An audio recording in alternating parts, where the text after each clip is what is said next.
আসসালামু আলাইকুম এভরিওয়ান, ভাই বোনরা, যে এখানে কচুরি দেখা যাচ্ছে। তো এই যে আলুর কচুরি আমি বেশ খাস্তা করে আলুর পুর দিয়ে এই কচুরিগুলি আমি তৈরি করব।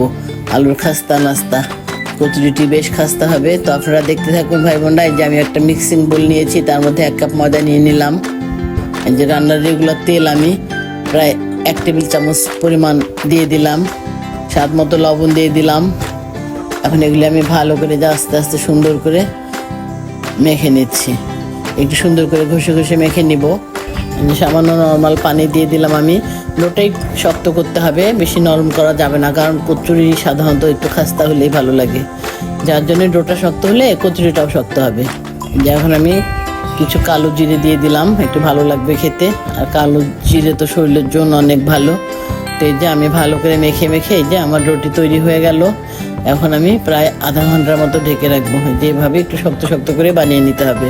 বিকেলের নাস্তার জন্য আমি অল্প করে নিয়েছি, 3 জন মানুষ আমরা, আরও তো অনেক নাস্তা থাকে। এই যে এখন প্যান বসিয়ে দিয়েছি, রান্নার রেগুলার তেল দিয়ে দিলাম। তারপরে ওর মধ্যে আমি এই যে পেঁয়াজ কুচি, কাঁচামরিচ কুচি আন্দাজ মতো দিয়ে দিলাম। এখন এর মধ্যে আমি এই যে হলুদ গুঁড়ি, লবণ গুঁড়ি, ধনিয়া গুঁড়ি, একটু গরম মশলার গুঁড়ি দিয়ে দিব। তারপর আলু সিদ্ধ করে এই যে ম্যাশ করে রেখেছি, আধা ভাঙ্গার মতো আর কি, একদম ম্যাশ না। তো আলুগুলি আমি ছাল সহই ম্যাশ করেছি, কারণ একটু ছালটা থাকলে আমাদের তো সাধারণত একটু বয়স টয়স হয়ে গেছে, পেটের জন্য আর কি একটু আঁশযুক্ত খাবার ভালো। আলু তো এমনিই ক্ষতিকর, যার জন্য ছাল সহই নিয়েছি। তাই এর মধ্যে এখন আমি এই যে নুডলসের 1 প্যাকেট মশলা দিয়ে এই যে আলুর পুরগুলি আমি সুন্দর মতো একদম কষিয়ে কষিয়ে এই যে ভেজে নিচ্ছি। বাস, একটু আমার পুরটি প্রায় হয়ে গেছে। এখন আমি এই যে একটা ছোট্ট বাটি নিয়েছি, ওতে 2 চামচ কর্নফ্লাওয়ার নিয়ে নিলাম। তারপরে একটু খাবার সোডা দিয়ে দিলাম। তারপর রান্নার রেগুলার তেল একটুখানি বেশি দিয়ে দিলাম। এই কর্নফ্লাওয়ারের তরলটা আমি কচুরির যে আমি রুটিটা করবো, ওই রুটির মধ্যে আমি এই প্রলেপটা দিব, যার জন্য ওটা বানিয়ে রাখলাম। এই যে আমার রুটি হয়ে গেছে।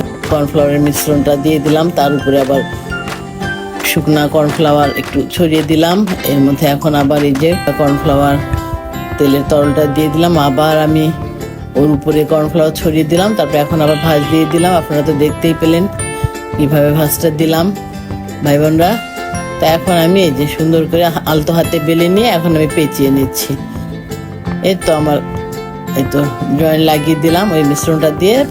তারপর এখন এই যে পেঁচানো হয়ে গেছে, এখন আমি 2 টুকরো করে নিচ্ছি। এই তো আমার 2 টুকরা করা হয়ে গেছে। এখন এই যে ছোট্ট এই যে এভাবে আমি সুন্দর ছোট্ট একটা রুটি আবার এগুলি দিয়ে বানিয়ে নিচ্ছি। সবগুলি দিয়ে আমি এভাবে বানিয়ে নিব, এভাবে করে। তারপরে এই যে এর মধ্যে যে আলুর পুর বানিয়ে রেখেছি, সেই আলুর পুর আমি এর মধ্যে দিয়ে এই যে কচুরিগুলি আমি সব বানিয়ে ফেললাম। তারপরে এই যে প্যান বসিয়ে দিয়েছি, রান্নার রেগুলার তেল দিয়েছি। তেল গরম হয়ে গেছে। আমার জাল একদম মিডিয়ামের চেয়েও কম করে দেওয়া আছে। ওর মধ্যে আমি কচুরিগুলি বেশ খাস্তা করে করে একদম স্লো জালে আমি সুন্দর করে ভেজে নিচ্ছি ভাই বোনরা। বিকালে নাস্তা এগুলি দিয়ে চা খেতে অনেক মজা। এই তো আমার কচুরিগুলি ভাই বোনরা হয়ে গেছে প্রায়, মানে এভাবে বেশ হালকা জালে প্রায় 7-8 মিনিট লেগেছে ভেজে নিতে। আলুর কচুরি তৈরি কমপ্লিট হয়ে গেল। এই যে কি খাস্তা হয়েছে, একদম সুন্দর টাইট শক্ত হয়েছে, খেতেও অনেক টেস্টি হয়েছিল ভাই বোনরা। তো ঠিক আছে, আপনারা এভাবে বানিয়ে খাবেন।